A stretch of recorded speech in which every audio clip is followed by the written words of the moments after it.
Now that you've had the opportunity to tell your friends how great you are, this is going to be probably the most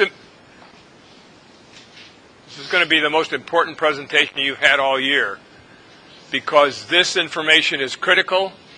It's a little complicated. It is so complicated that most people besides me have a difficult time teaching it.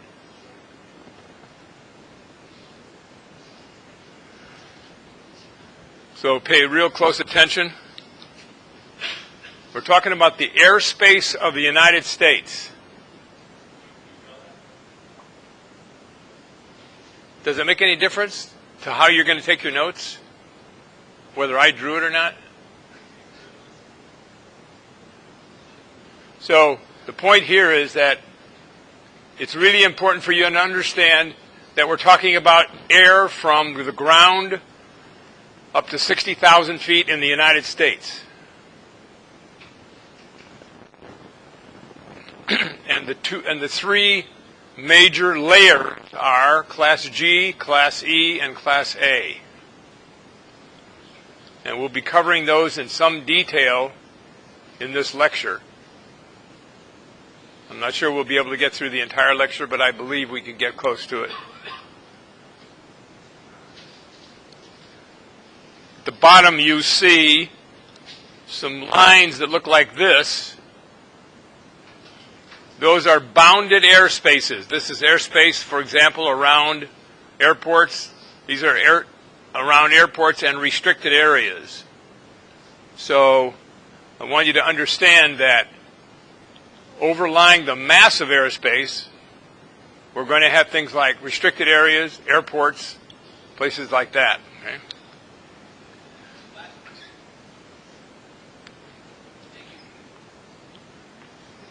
This information will be repeated again and again during the lecture. Matthew?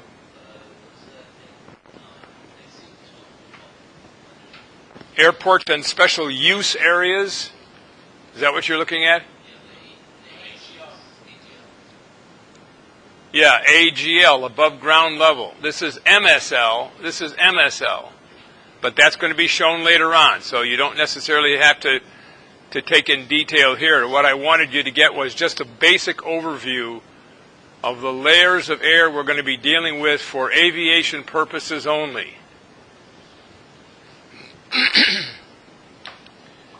There are two types of airspace, two giant categories of airspace. One is what I call bounded. And bounded airspace would be, for example, the airspace surrounding Fresno Air Terminal. But we'll get into that later. I want you to get the initial sense of the two different types, bounded and unbounded. But let's take bounded for a minute here. So it's space around airports because there's a definite boundary around that airport.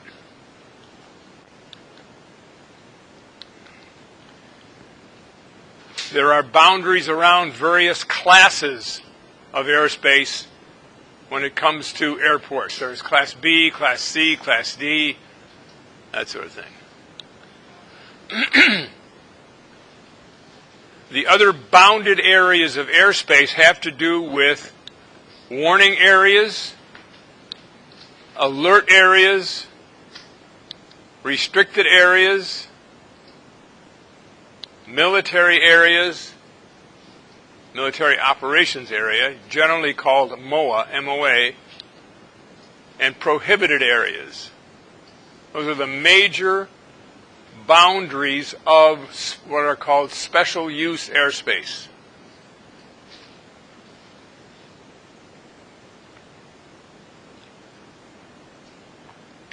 And if you just remember the mnemonic, WARMP, it will at least begin to give you a clue as to what the WARMP stands for.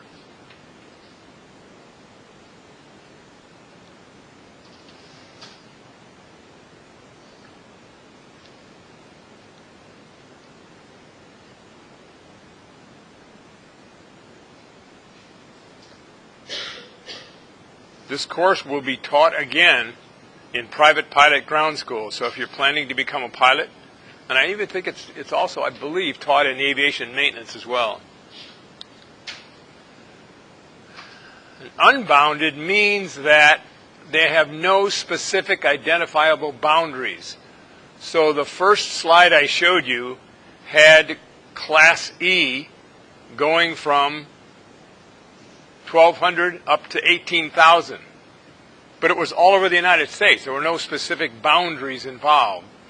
It didn't cover specific airports at the time that I showed it to you. Class A is from 60,000 or 18,000 to 60,000. It has absolutely no boundaries except the boundaries of the continental United States. But I don't consider that bounded airspace. I consider it unbounded airspace. I just want you to get those two concepts in your mind, bounded and unbounded, because they're really important in terms of how well you will remember the different kinds of airspace we're going to cover. So above 60,000 feet, don't have to worry about it. It's Class E airspace, and it's not a significant factor as far as you're concerned. Your information should only take you up to 60,000, and even then, when you're talking about flying light planes, for example, you're never going to be above 18,000 feet more than likely. Most light planes can't get that high anyway. See later on, when you get up above 18,000 feet, there are no restrictions. In many ways, no restrictions. You'll see what those are. All right, from 18,000 to 60,000 is called Class A airspace. And if you want to remember a mnemonic for A, above.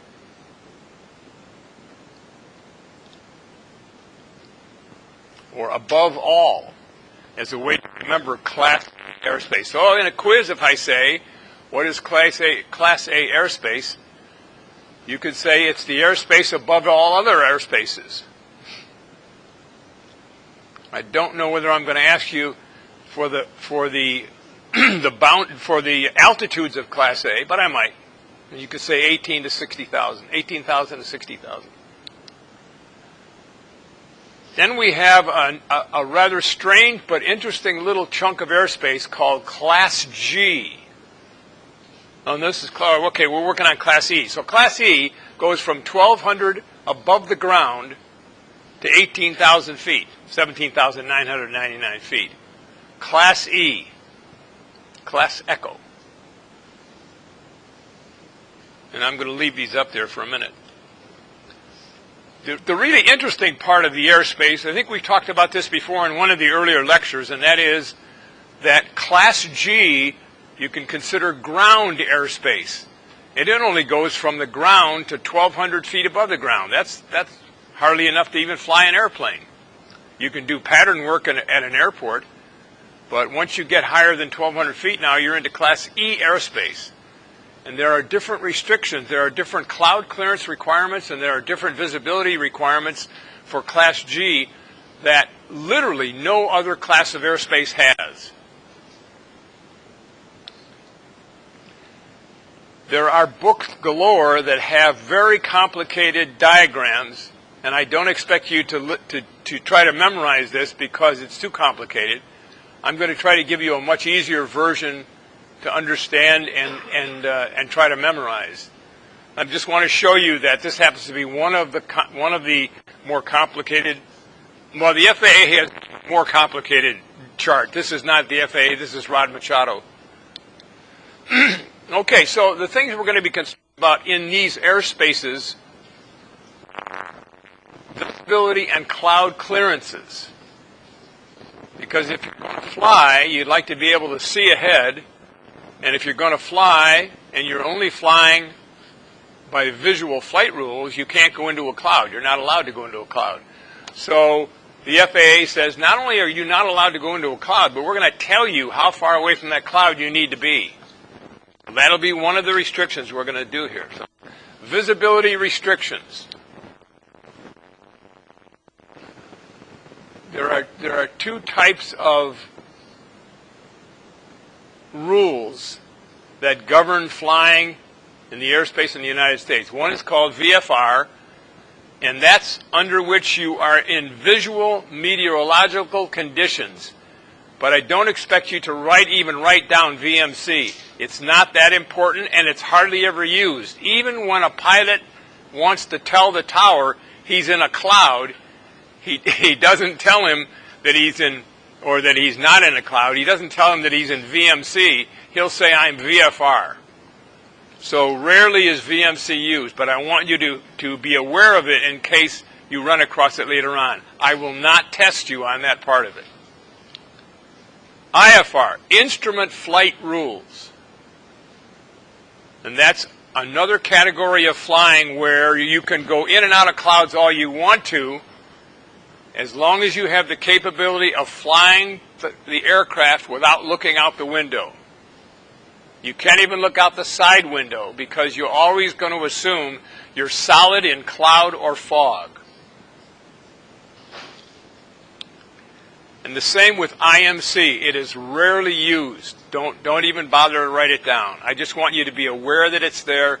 If somebody says to you, well, do you know what VMC and IMC stand for? You can say, yeah, I kind of remember one of the lectures that he covered.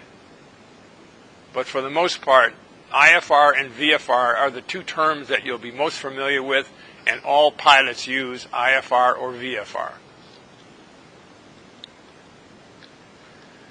The most common flight restrictions are as follows. And the reason I say the most common is because they represent the majority of what you will encounter in the airspace.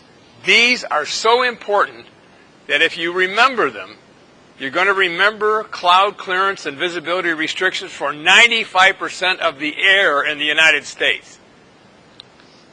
Visibility, 3 statute miles. And there are only 2 you have to remember. Only two concerns. One is visibility, one is cloud clearance. All right. Cloud cover. 500 below, 1,000 above, and 2,000 horizontally. I'm going to go back.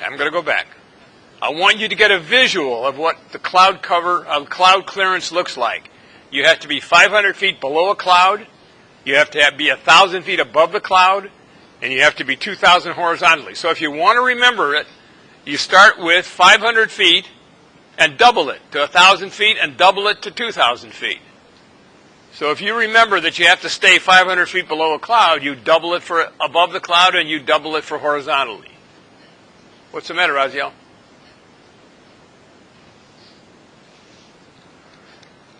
Okay, so we're going to go back to the standard cloud clearance and visibility requirement. And if you remember that, you will remember those 2 restrictions for 95% of all the airspace you'll fly in. You may want to put red around that and big stars and check marks and underlines about 10 times.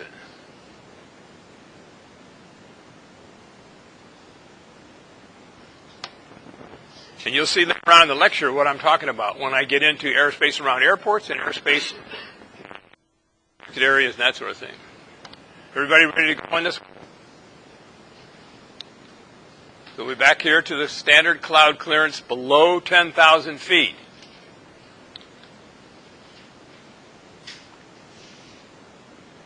These apply to more than 95% of the sky below 10,000 feet.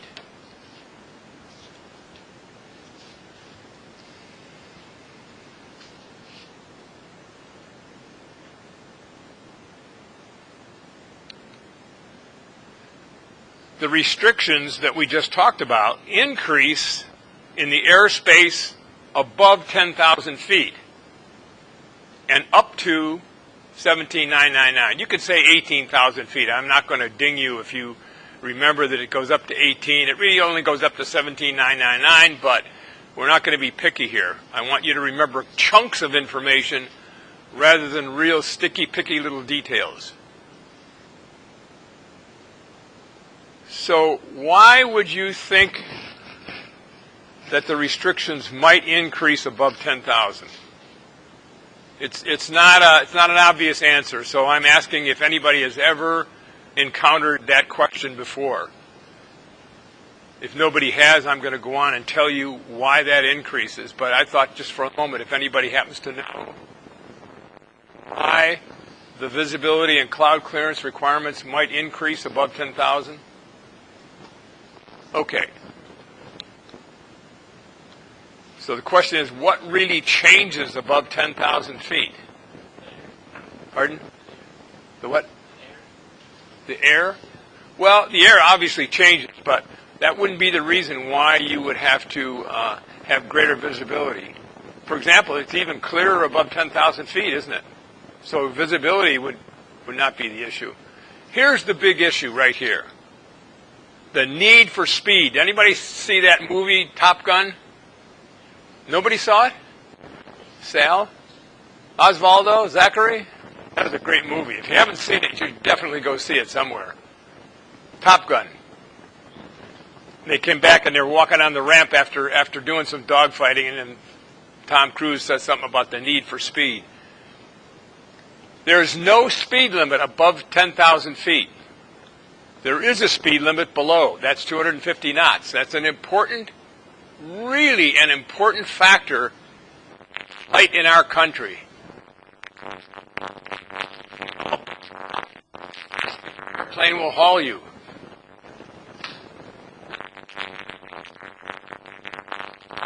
100 miles an hour. And they,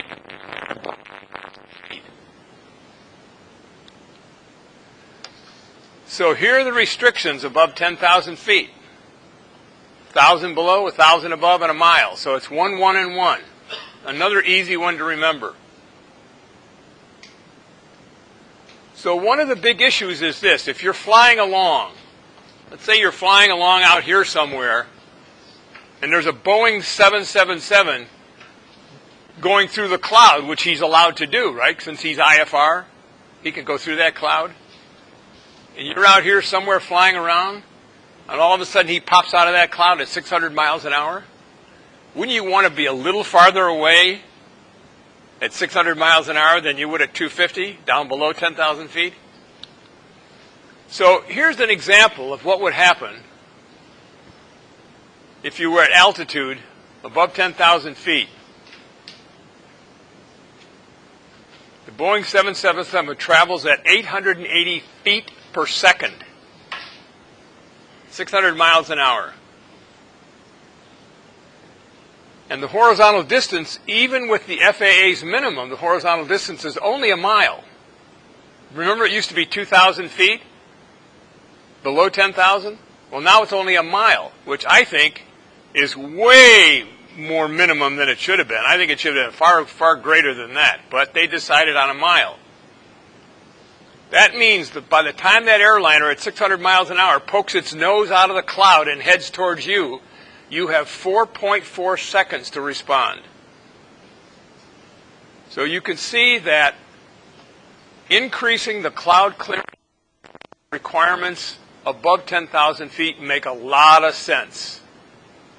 That's why the visibility is 5 miles, and the cloud restrictions are 1, 1, and 1.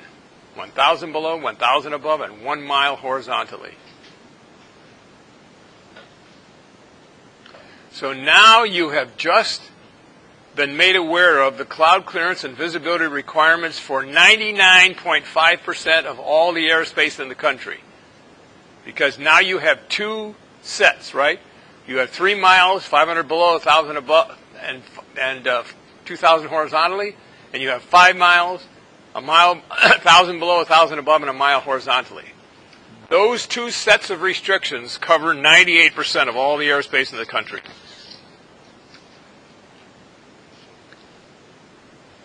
So those are FAA minimum standards, and time again you will be told, if you're a pilot or even riding along, that you don't want to actually adopt the minimums for your purposes of flying. So most pilots that I know of are much more cautious than that. They don't accept those minimums. They have their own minimums, and most of the time their minimums are much more restrictive than the FAA's because they want to be more safe. They don't want to just be at a minimum.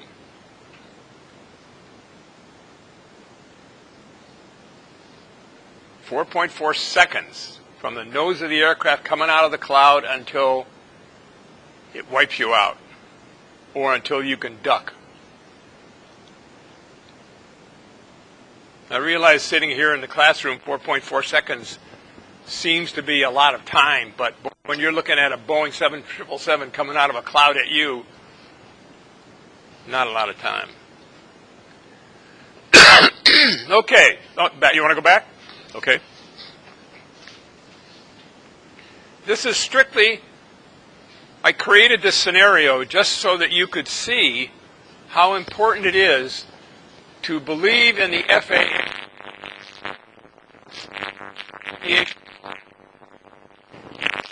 while they come up with some pretty goofy regulations. But for the most part, FAA, and somebody said to you, how much clearance, cloud clearance and visibility you need to fly in America's airspace. Guess is you might come up with something even more restrictive than what the FAA has come up with. So there are good reasons why it's important to follow the rules of aviation for your own safety.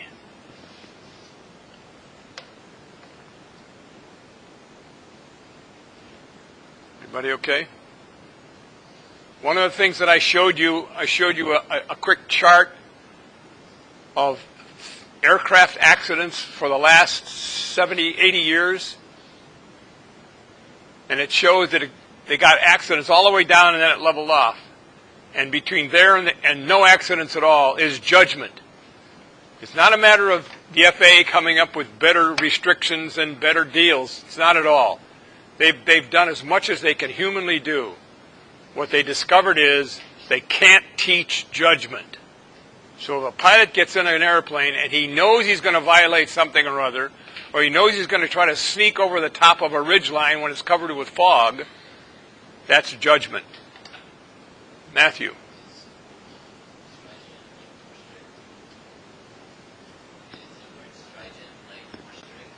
Is what? Stringent. Yeah, that means more strict. Right. Stringent would be, instead of 3 miles, it would be 5 miles. Instead of 5 miles, it would be 10 miles, right? Something you can say in some way, you could say more safe or safer. Okay, so this is unbounded airspace. And this is not a real complicated one. The one that gets a little complicated is when we get into bounded airspace. But let's go ahead and we'll take unbounded for the time being.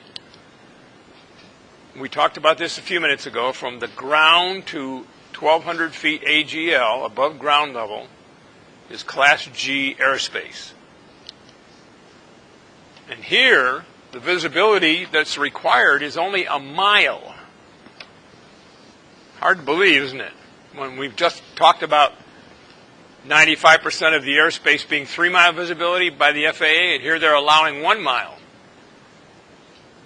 And on top of that, you can fly right up to the edge of a cloud. You don't have to be 1,000 below, 1,000 above, and a mile horizontally. You don't have to be 500 below, 1,000 above, and 2,000 horizontally. You can go right up to the edge of a cloud. Do you want to do that? Probably not. Probably not. But what you want to do is make sure that in your flying, that you remain safe based on your own judgment and decision making. So why so little? Why in the world would Class G be allowed to have clear the clouds on a mile visibility? Because at a mile visibility, a typical light plane travels at 2 miles a minute, doesn't it? So if you were going to run into something, you only had 30 seconds to decide that it's there in front of you and you're going to have to avoid it. Well, the reason is things have to take place. We talked about it before. We use the word commerce. That's business. That's operations, whatever name you want to give it. I use the word commerce because it covers everything. But it means crop dusting. It means medevac. It means pipeline patrol, traffic helicopters, traffic fixed wing, search and rescue. All the things that need to be done near the ground are going to be done in Class G airspace, Class Golf.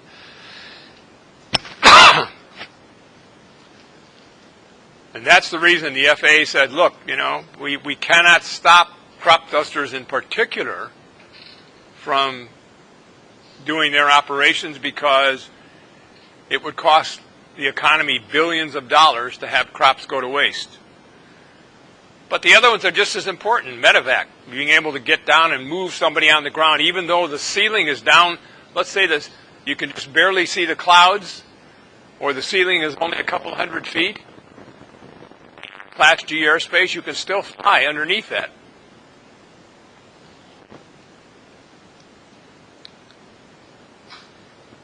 At night, here's one of those little other restrictions, just like above 10,000 feet. Well, this is not. At night, Class G goes back to our good old standard 3-mile visibility and 500 below, 1,000 above, 2,000 horizontally. And so why would you think that would be the case? Pardon? That's exactly right. That's exactly the reason, because you cannot see clouds at night.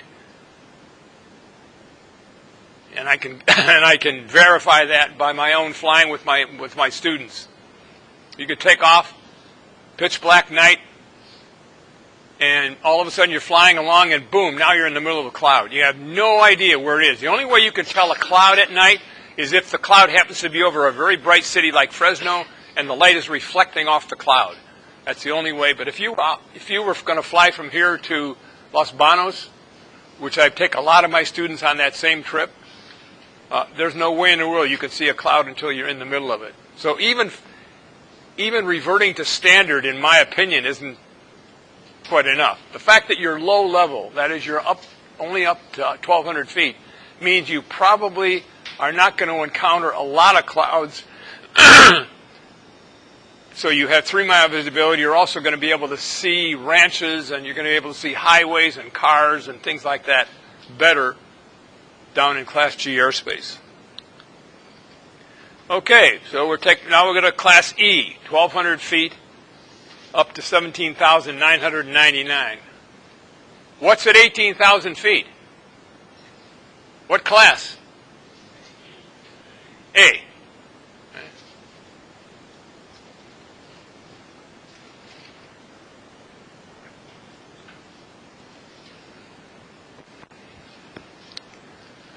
Here we go again. Standard visibility, standard cloud clearance requirement. Class A airspace, from 18,000 to 60,000. No cloud clearance restrictions. No visibility restrictions, because in Class A airspace, all flight is IFR, under instrument flight rules. So with instrument flight rules, you are always talking to radar control, air traffic control, and you can fly anywhere you want to in any kind of weather, in any kind of cloud formation, except I wouldn't recommend thunderstorms. So Class A, no restrictions. But G and E have our good old-fashioned standard restrictions. Not G at night, but G, Class E. All IFR flight. Okay, above 60,000 feet up to 328,000 feet is Class E airspace. You don't have to remember that. Don't even bother to write it down. It's not. I mean, you can write it down if you're interested in it, but it's not going to be one of those test questions. And most of the people that I know of, most of the pilots and instructors don't even know what's above Class A airspace. So if you want to be really bright about it and tell your examiner, oh, I know what's above A, he or she probably won't know what's above A. But I'm telling you that E is above A. And then above 328,082 is considered by international convention. It's an agreed upon beginning of outer space that no one owns. I don't care if it's over the top of Russia. Russia doesn't own the space above 328,000. So those are the descriptions of what I consider to be unbounded airspace. So as you can see, when we start getting into airports now, it's a different story. Those are bounded.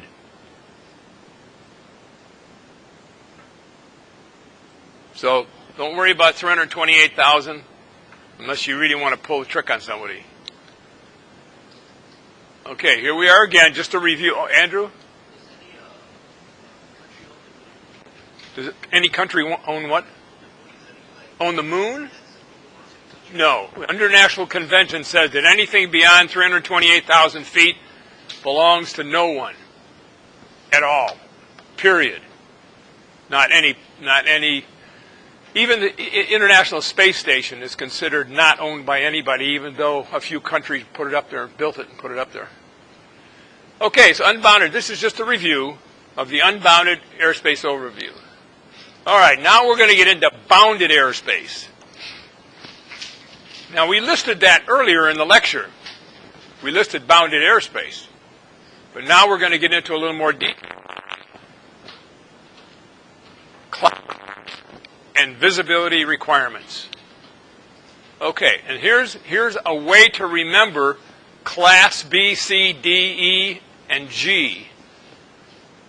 The mnemonic is the first letter of, like the big jets. So Class B airspace refers to all of the major airports in the country, like San Francisco, LAX. ORD is O'Hare Airport, by the way. ORD is Chicago O'Hare Airport. JFK is John F. Kennedy Airport in New York. Big jets. Here's our standard again, visibility. But here's the surprise. You can go into a major airport that's full of huge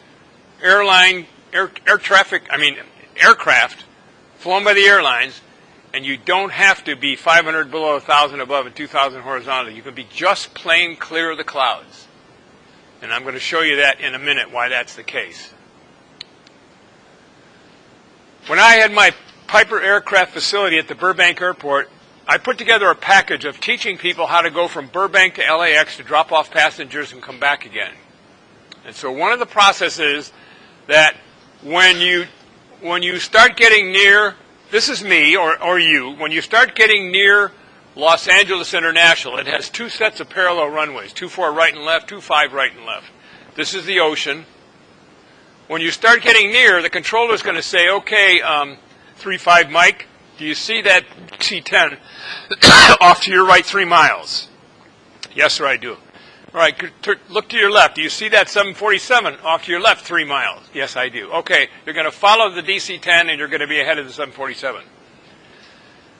Beginning at the Colorado River, the aircraft that go into LAX are sequenced in line. You can drive all the way out to Palm Springs and you can see these lineup of commercial airliners all the way out past the Colorado River, and they're all sequenced in line 3 miles apart. Right, 3 miles apart. That's to provide them enough time to land, slow down, taxi off the runway. Another one comes in, lands, slow down, taxis off the runway. The only reason that he would allow me to get between them is if there was a gap. And there might have been a gap somewhere way out there where somebody didn't arrive in the time they thought. Now there's a bigger gap than before. So the whole idea of 3 miles for a Class Bravo airspace is because that's how they are sequenced into the airport. The reason that it's clear of the clouds is because you have usually around almost any major airport, if you think about it, almost every major airport as big as San Francisco and LAX are around bodies of water, either oceans or major rivers or big lakes like Chicago, Lake Michigan. And typically, there are sometimes clouds hanging around the airport. And they're usually hanging around at low level, like during the day when the ocean breeze starts coming in, and there's an interaction between the land breeze and the ocean breeze. We had that in our lecture a couple days ago. You had that interaction between the two. You start getting little cloud forms that hang around. So the last thing in the world that controller wants you to do is to try to stay 500 below, 1,000 above, or 2,000 horizontally from those clouds. doesn't want you to mess around with him. He wants you to get you on the ground, land, slow down, taxi off the runway, get out of the way because you have a 747 behind you that's going to be coming in, and he's not going to slow down at 140 knots. And I'm going to be landing at 60 knots. So all the controller wants you to do is, yeah, if you have to brush alongside a cloud, that's fine. Just get on the ground and be done with it. So that's one of the reasons why you have a 3-mile visibility and you have clear the clouds. So you can actually just brush right by a cloud on your way down. So it makes sense for LAX to give you that freedom to be able to fly right next to a cloud. They don't want you to be playing games with trying to stay 500 below, 1,000 above, and 2,000 horizontally. Andrew. Pardon? Okay. Class B, big jets. Class C is going to be commercial. Now, you'll see that in a minute. Don't worry about it. That's part of my presentation, commercial. Class D, density. Class E, everything else. You ready? So here's it. LA International Airport is right there. There's 24 right and left, and here's 25 right and left. Burbank's up here. I used to come right down like this. They'd sequence me in right here.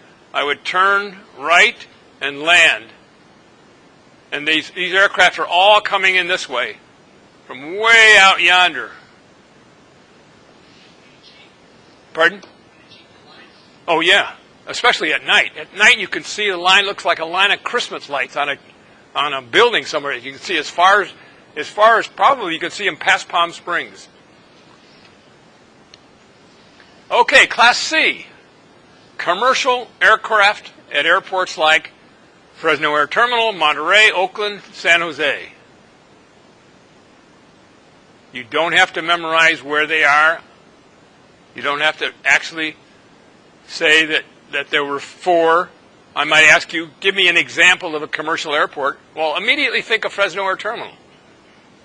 You know it's not a big airport like, right, you know it's not like LAX, but it's the next level up or the next level down in terms of traffic volume from San Francisco International. So it's a Class Charlie, Class C airport. Here we go again. Here we go again. Visibility and standard cloud clearances. Amazing, huh? And this is bounded airspace. This is not even unbounded. We already went through. But here's that great old standard 3, 500 below, 1,000 above, and 2,000 horizontally.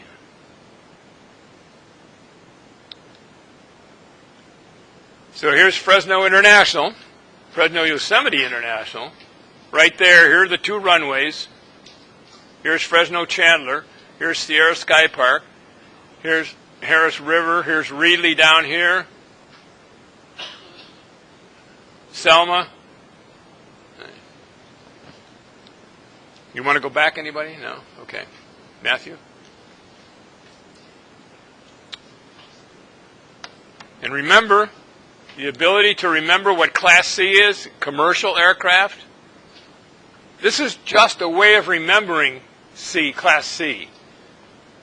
They're not called commercial aircraft airports. They're not called big jet airports. That's just a way of trying to remember what B stands for and how important it is in the scheme of things. Here's another one, Tucson International. Now, one of the things I want you to pay a little bit of attention to, we're not going to cover color in this presentation as much as maybe tomorrow, and that is these magenta, solid magenta lines. Solid magenta lines. They depict area around the boundary of a Class Charlie airport. Let me go back here to LAX. Now, with Class Bravo, Class B airport, there are solid blue lines. There's a funny shape to LAX. LAX is one of the worst Class Bravo airspaces in the country. These are all blue, solid blue. Okay?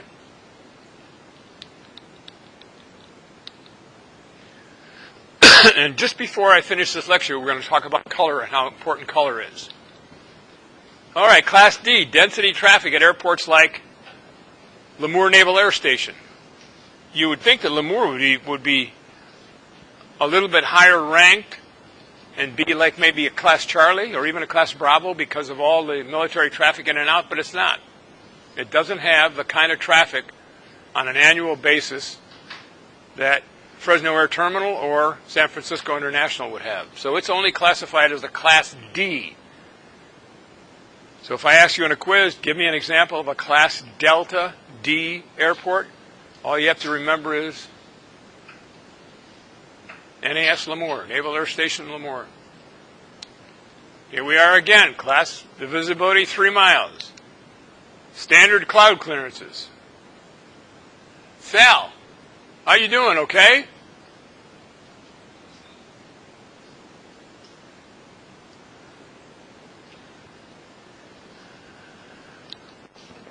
Here's Lemoore Naval Air Station. I'll point it out to you, it's hard to pick up. It's all the way down here.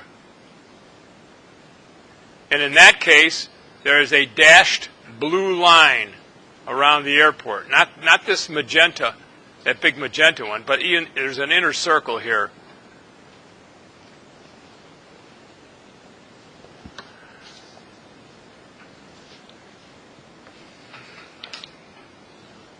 Okay, Class E. It's a little unusual to have a Class E bounded airspace, but there are a few in California. One of them is close to home, Visalia. Visalia is a Class Echo airport. Normally, Class Echo is what we just saw, that's unbounded, right? That was the one above Class G and below Class A. Remember those 3 layers? Well, G, E, and A. And guess what? Here we go again. Visibility 3. Standard cloud clearances. Now you begin to understand why, that if you remember 3 miles, 500 below, 1,000 above, and 2,000 horizontally, you will remember 95%. And if you remember it above 10,000, now you're at 98.5% of all the airspace in the United States. So for so many applications, that standard of 3 miles and the cloud clearances applies. Here's Visalia, right down here. It's got a dash magenta line around it. And it's also magenta colored. We'll talk about that later, but any dot, any circle that is solid magenta is a non-towered, excuse me, a non-towered hard surface runway or airport. So, there's a little summary here of bounded airspace. You can see that Class B, C, D, and E. Nobody refers to Class B as big jets. That's just a way, as I mentioned before, that's a way for you to remember that big jets. Oh, big jets, let's see. Oh, yeah, that's Class B. Or commercial aircraft like Fresno Air Terminal. Oh, that's Class C. So that's FAT. Class D, density traffic.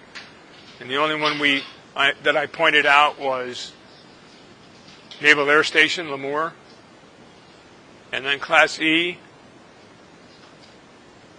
that happens to be Visalia, bounded airspace.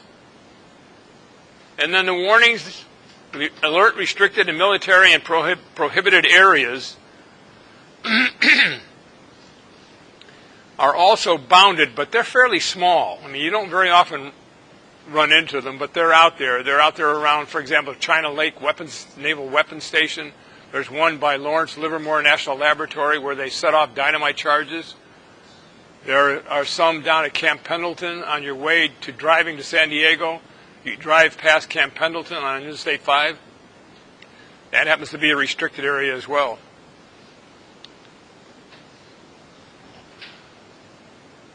Here's Lawrence Livermore National Laboratory restricted area, and it's right here.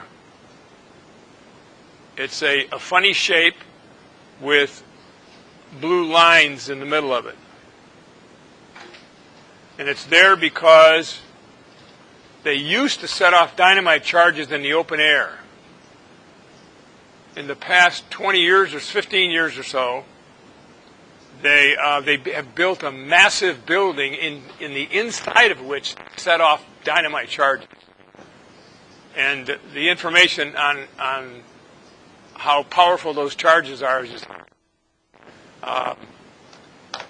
I happen to be involved shortly in selling a crane to Lawrence Livermore, and they told me that they had 3 big blocks, 30 tons each of lead blocks, and they put those behind the charge, and so they have 3 blocks, and it took our crane, had to pick up each of these blocks and put them on top of one another. And when they set off the charge, it blew those 3 blocks that weighed 90 tons. It moved at 4 inches on the concrete floor.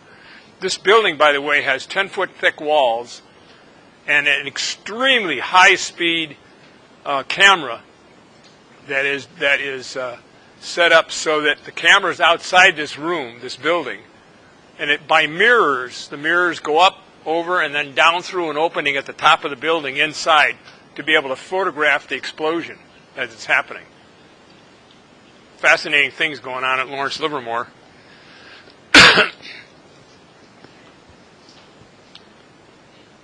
Okay, and here's the Camp Pendleton restricted area down here. And what that tells me is R2503, then I have to look that up in a table, and it tells me, it shows me the boundaries there, and it shows me the altitudes at which that restricted area is in place. The one on the coast, the one right here along the coast, it only goes up to 2,500 feet. But the one inland, 2503B and C, they go unlimited, which means they'll go all the way up to Class A airspace.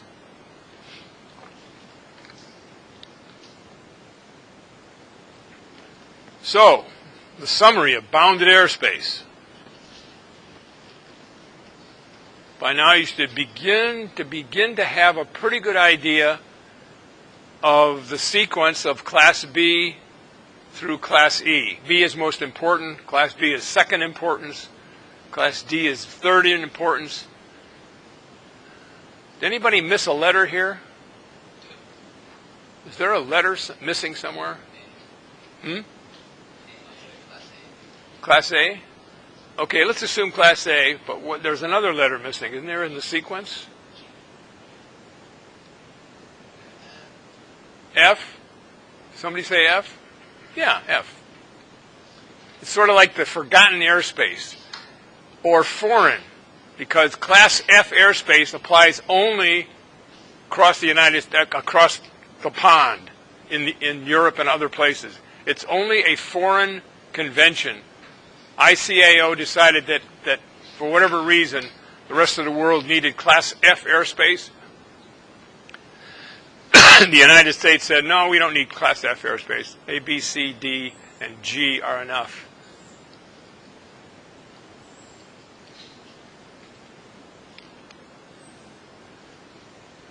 The standards change for time and altitude. Just keep that in the back of your mind. While you're going to remember the standards of 3 miles, 500 below, 1,000 above, and 2,000 horizontally, remember that changes when you get above 10,000 feet.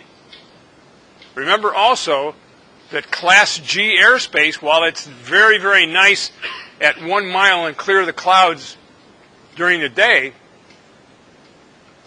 at night it reverts to our good old-fashioned standard, 3 miles, 500 below, and 1,000 above, and 2,000 horizontally. It is fairly unlikely that some of the things that occur during the day in Class G occur at night. For example, you're not likely to do any kind of pipeline patrol at night. Now, crop dusters do spray at night, by the way. Medevac is at night. Pipeline patrol, no. A lot of traffic work is not done at night. It's done during the day, especially morning and afternoon rush hour.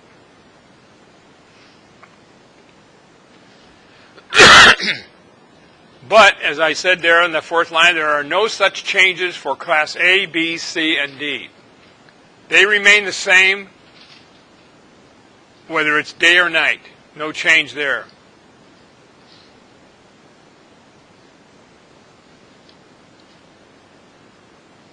But what if an airport was at, say, 11,000 feet, as they are in South America? But what if there was an airport at 11,000 feet in the United States? Would the restriction have to be 5-mile visibility and 1,000 below, 1,000 above, and a mile horizontally? Nobody has the answer to that? No, Jordy? No? Kiara? Nope. Nico? So the point is that when it comes to an airport that high, the answer is that the restriction is above ground level. So the Class G airport, for example, if it was that high, it would still be from the ground to 1,200 feet above the ground, even if the airport was at 10,000 plus. So obviously, in fact, I don't think there's an airport in the United States that is 10,000 feet. I think there's one in Colorado called Rifle, I believe. Rifle, Colorado, I think is like 9,700 feet in altitude. So I don't think there's an airport anywhere in the United States that's above 10,000. That includes Alaska and Hawaii as well.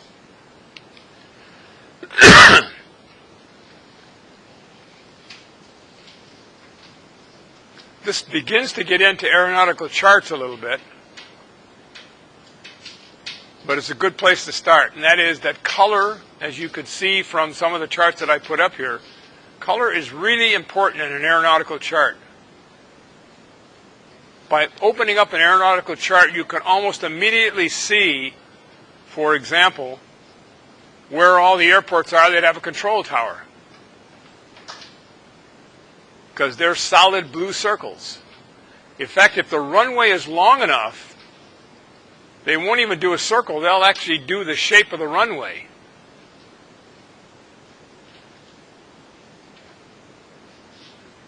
By also looking at the chart, you can immediately tell where all the class of the airspace are. Class B, Class C, Class D, Class E.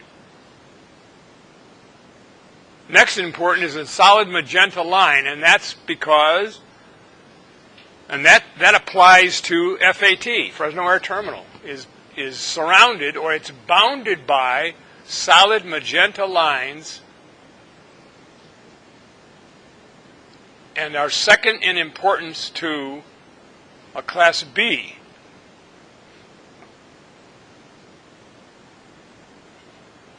And solid magenta circles are used for airports with a hard surface but without a control tower.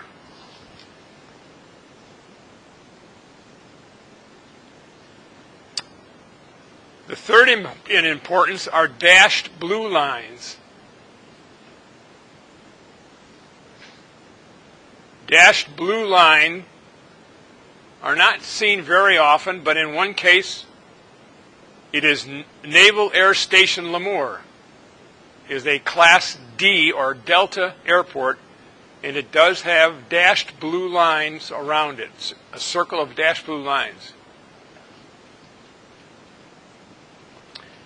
And dashed magenta lines, there aren't very many of them, as we mentioned before, but there are a few of them in California. One, in fact, is Visalia. So Visalia has a dashed magenta line around it in the form of a circle, 5-mile radius from the center of the airport.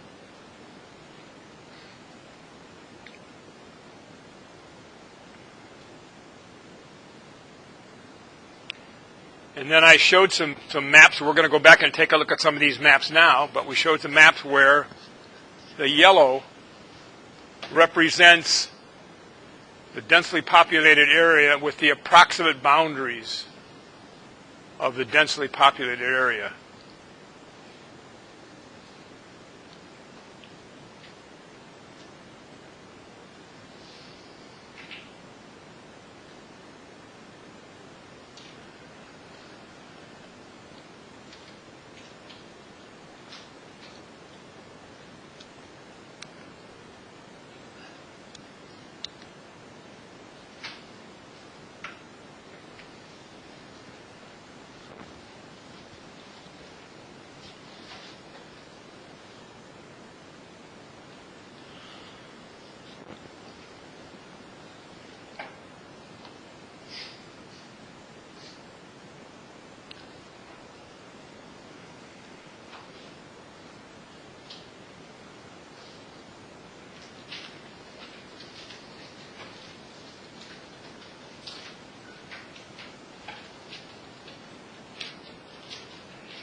Well, I'm thinking about a quiz tomorrow morning. I'm thinking, there's so much detail here. Maybe I should make it about 20 or 30 questions instead of 10, huh?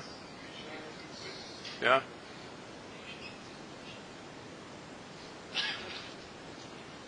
I mean, if you've taken good notes, you're going to wind up getting 90 or 100 on the test. Okay, so here's LA Basin map colors. And you can see all of the blue circles are all airports with control towers. LAX has long runways, so they actually made the runways, made it look like runways in the same direction. Here's an airport with a control tower. Here's one here. Here's another one. This is Long Beach. This is John Wayne International here. This is Ontario. And this is a different area. Here's a big military base that had tankers based here. And then on the other side of a range of mountains here is Palm Springs. All the yellow are densely populated areas. You can see the solid magenta line. That's around Ontario, so it's Class C, Class Charlie. Magenta. Here's another magenta down here. John Wayne Airport, with extensions that go out over the water. And it says here 15 to 54. That means that airspace, that chunk of airspace exists between 1,500 MSL and 5,400 MSL. Right here it says the surface to 44. That means that right over the airport and for 5 miles on either side of it, the airport goes from the surface to 4,400 feet. So if you're at 4,500 feet, you can fly right over the top of John Wayne, no problem. You can't do that with LAX, but there is a corridor, a rather interesting corridor. It's a square hole in the sky, legally, and it exists between the 405 freeway here and the ocean, the shore. And it goes from 3,000 to 5,000 feet, and that wide. And aircraft like I fly, or like you might be flying, you can actually fly through that little tunnel. It's only a tunnel in the dimensions. It's not a tunnel in the sky, obviously, but it's a tunnel in the dimensions. And you can fly right through that. Down here it looks like Catalina Island, right? Anybody ever been there? That's an amazing runway, because when you come in for a landing, the runway sits up on the edge of a cliff that's 1,602 feet tall. And I used to take my students over there, and we'd sit and watch all these pilots making terrible mistakes, because they would come around in a pattern, and they would make the wrong pattern because there were no visual references. Here they are 1,600 feet above the ocean, and they're going to try to land on this run. Half of them fall below, and then they have to fly and get up to it. Half of them come in too high. Then there was a little crown in the center of the runway at Catalina. So when they came in for a landing and they touched down, they'd start rolling out, and all they could see was the runway up to the crown. and they would panic and think that that was the end of the runway. And so they would put power to it, and they would take off again. And just about the time they get airborne, they look down, they realize the other half of the runway was still there. So it's such an aerial circus to go out to Catalina Island. They have a great little restaurant there at the airport, and they serve buffalo burgers, which are absolutely delicious. So we go out there, and they sit down on benches, and we watch all these pilots trying to make it to the airport. You watch somebody that would do it, say, 2 or 3 times, and they wouldn't be able to do it, and they would turn around and they would fly back to the mainland. Because it is, if you don't pay attention to your flying and you don't pay attention to the traffic pattern and the altitudes and the traffic pattern, you can get all messed up trying to get into Catalina Island. But it's fun to do. It's fun for me to take it over there and train people. I've trained, I don't know, maybe 20 or 30 people to go in and out of there. Matthew? Can you go on a ship? On a trip? Yeah, wouldn't that be fun? If you haven't been to Catalina Island, it's a great place to go. And they have high speed boat service from Long Beach that gets over there in no time. And it's not very expensive. Okay, so in order to salve your fears about trying to remember all these things if you ever become a pilot, the answer is that a lot of this you don't have to remember because the aeronautical chart itself, all folded up, the back of the chart actually has a lot of this information coded about what airports look like and about what airspace. Here are the boundaries for the airspace right here. Here's a solid magenta, solid blue. Here are other kinds of things that occur.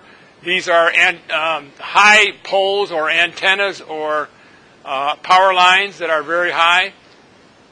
So all of this information that you might worry about. Also, airport data surrounding an airport. Every airport has a cluster of data on which you have information concerning the length of the runways, the number of feet of the runway, the orientation of the runway, the name of the airport, the frequency to call if you want to come into that airport. There are a lot of things that you don't necessarily have to worry about if you're flying along and you've forgotten this lecture. But you might have to be concerned a little bit with the quiz tomorrow because this is a really important part of the process of understanding the basics of aviation.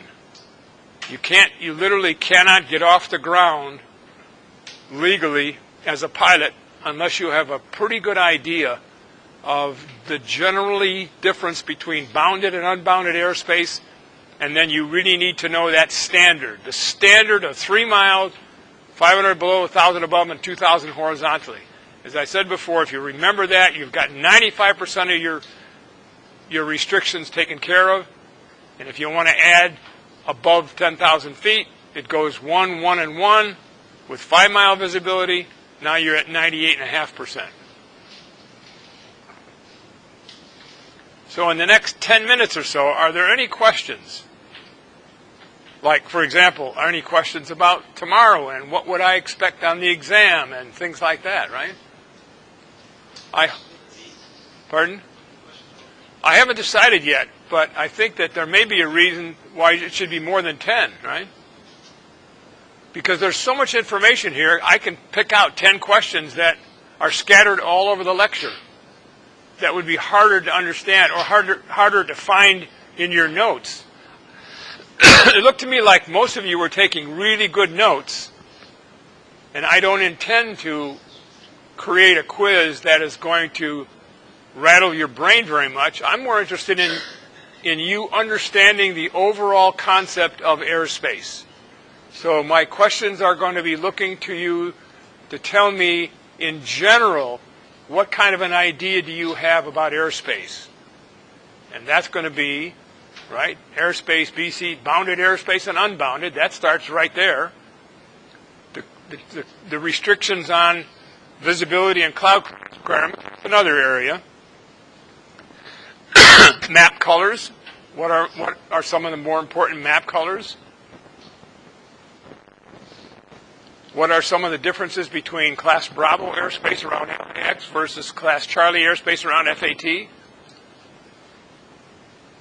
Class G, what about Class G? Why is Class G so unique?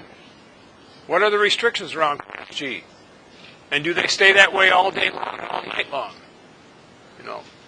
So don't necessarily try to zoom in on really tiny little details. I want you to get a broad brush approach to airspace, because if you decide to become a pilot or later on stay in the aviation industry or become an air traffic controller or somebody involved in aviation, you will get airspace again and again and again. It is that important.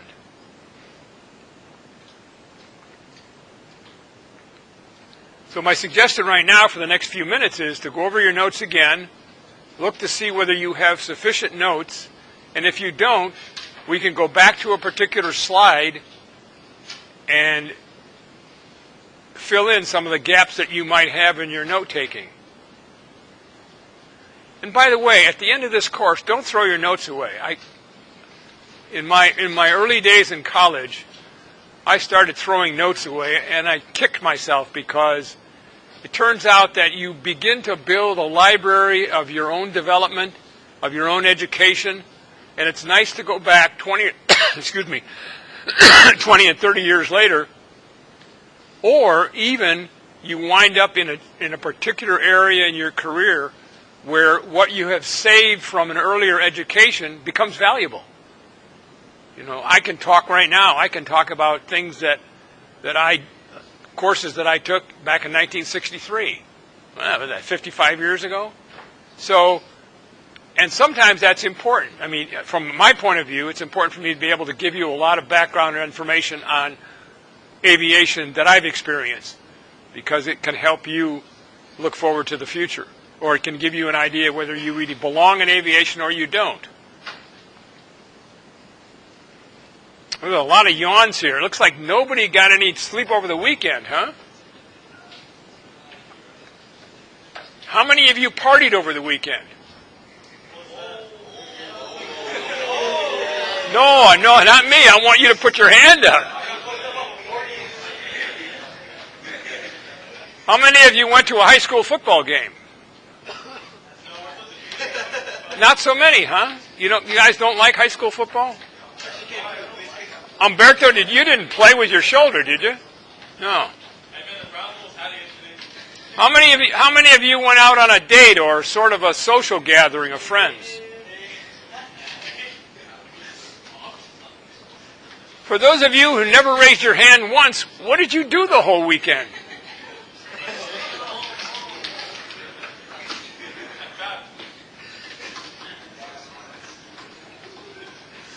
Okay, so there are no questions. I'm expecting you to be really on top of this quiz tomorrow. Andrew, what do you need?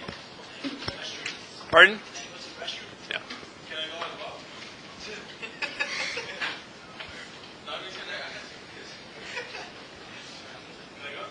Yes, you do, Rigoberto.